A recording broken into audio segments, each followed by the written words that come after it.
Good morning, and gee, I've never followed Yoda before. That's tough. I've been asked to just sort of set the table. There's a lot of people here. Some of you know a lot about this issue, much more than I know. Some of you actually are new to the issue, and so I've been asked to sort of just give a general introduction. And when people in the past year and a half have asked me what I'm working on journalistically, and I explain exploding oil trains, I generally draw a blank look. They've never heard of lac mégantic or lac mégantic, or GOT-111s, or even Bakken oil. For them, I have to start with the basics. I tell them once upon a time, crude oil was that black gooey stuff that was pumped out of the ground in places like Texas and made people in Stetsons very rich.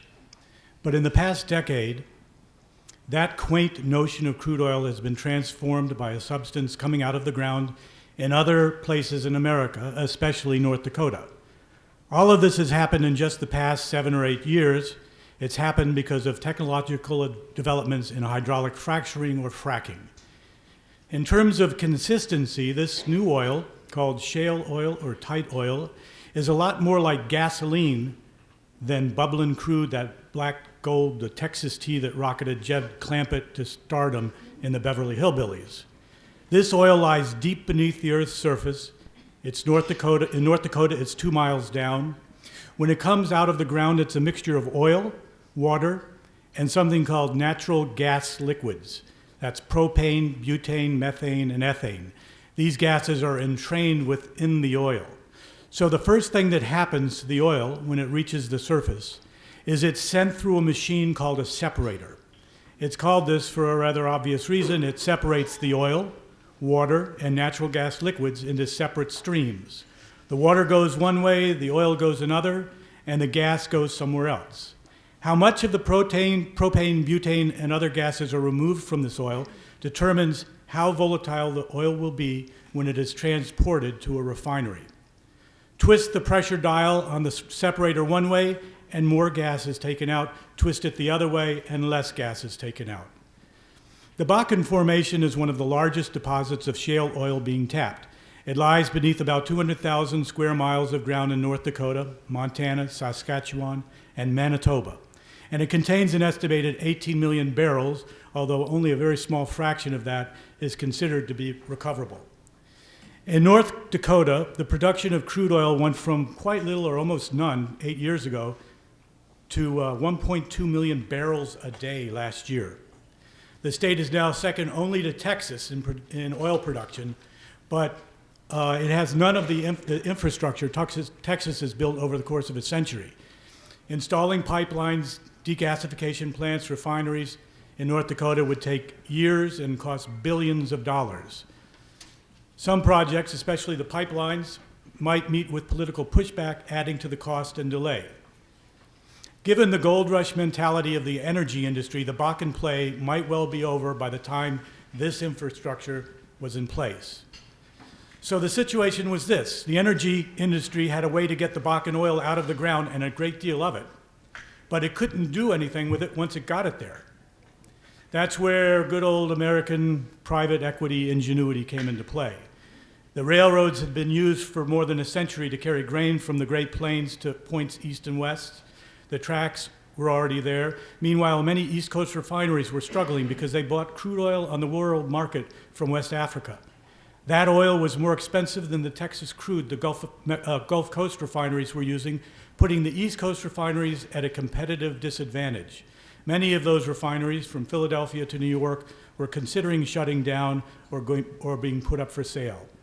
So some very smart person somewhere saw the potential synergy between these underutilized and endangered industrial assets: the sudden availability of vast amounts of oil that needed to be moved, refineries that badly needed that oil, that cheaper oil, so they could compete, and the railroads, which were languishing except for grain shipments, which could sure use the business.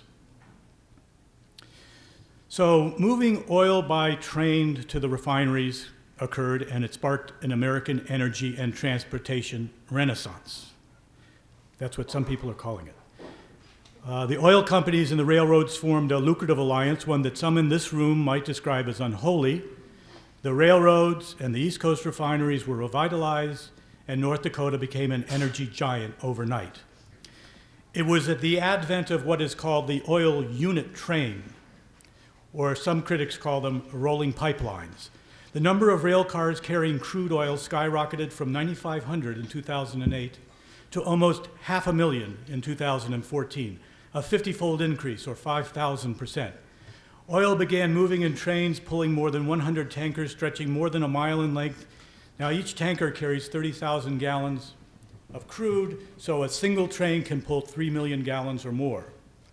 This explosion of production in North Dakota played a role in the reduction of the prices of oil worldwide, and in turn to a reduction in the price of gas at the pump in the United States. At this point, okay, it sounds like a win-win-win, good news story, a good news business story. Anyway, jobs, energy, low gas prices, economic boom. Then the trains started exploding. The place was Lac-Mégantic, a quaint lakeside town in Quebec, Canada.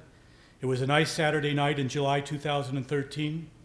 An oil train was left unattended overnight on the track 7 miles west of town. It was left with its engines running, a standard operating procedure for railroads.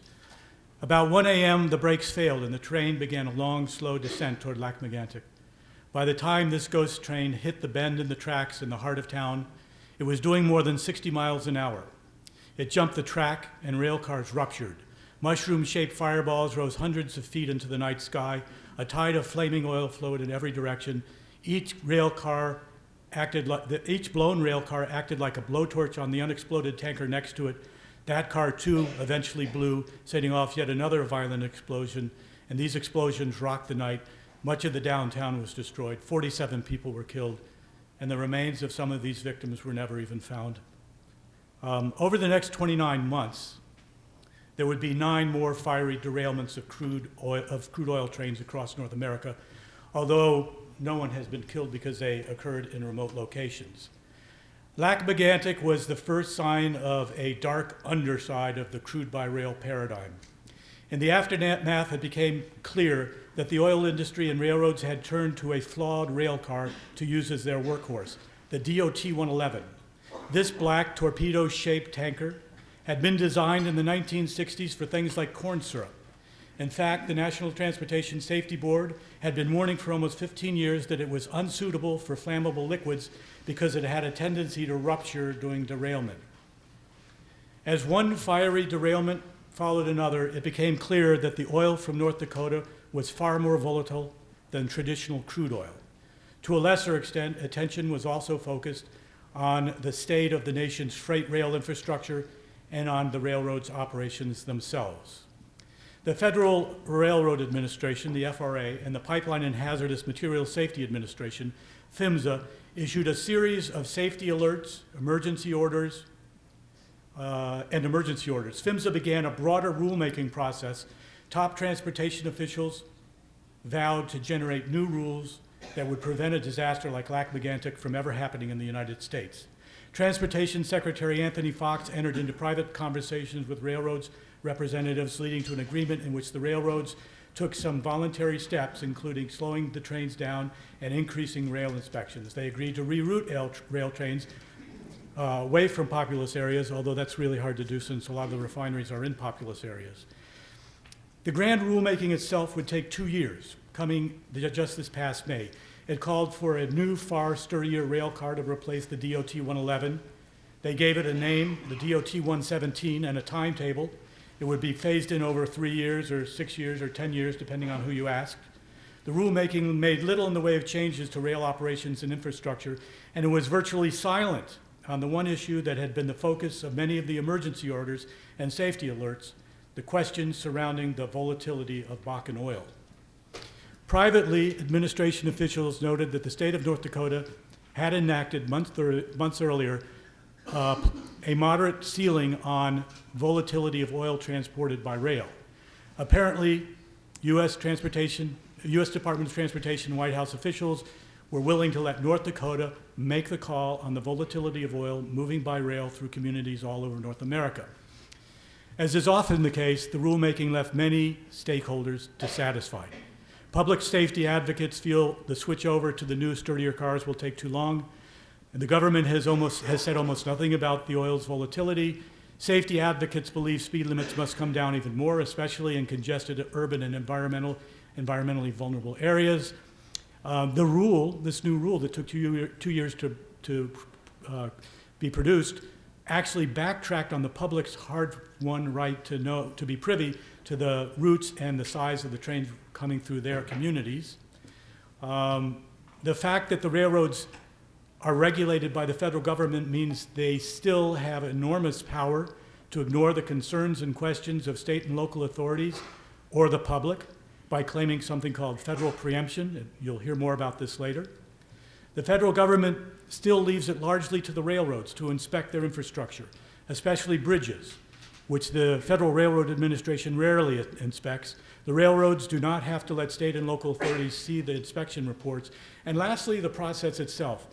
This regulatory process showed me something I guess I already knew, but I saw it play out, that regulatory outcomes in Washington are too heavily dominated by the lawyers and lobbyists for industry. And I'll just close with a case in point. One of the first steps that was taken after Lac-Megantic was an emergency meeting of something called the Railroad Safety Advisory Committee. It was charged with coming up with recommendations for these new safety rules. But the committee is totally dominated by representatives of industry, all the major railroad companies, energy industry, chemical industry, makers of explosives, and on and on. Industry had veto power over recommendations the FRA staff floated before the group. They shot things down one after another. One of them was a very good recommendation, was to require railroads to have comprehensive emergency plans similar to what the pipeline companies have. After 6 months of deliberations, this committee, the Hazardous Materials Task Force, approved 4 narrow recommendations. One was a definition for what is a unit train, and another was a definition for what is an empty rail car. These are not the kinds of steps that are needed to keep America safe. There were no mayors, there were no emergency management officials, no stewards of the environment there. I watched the Railroad Safety Advisory Committee proceedings closely. I'm sorry to have to say, in the end, based on its performance, a more apt name for this panel might be the Railroad Unsafety Advisory Committee. Sorry for taking so long.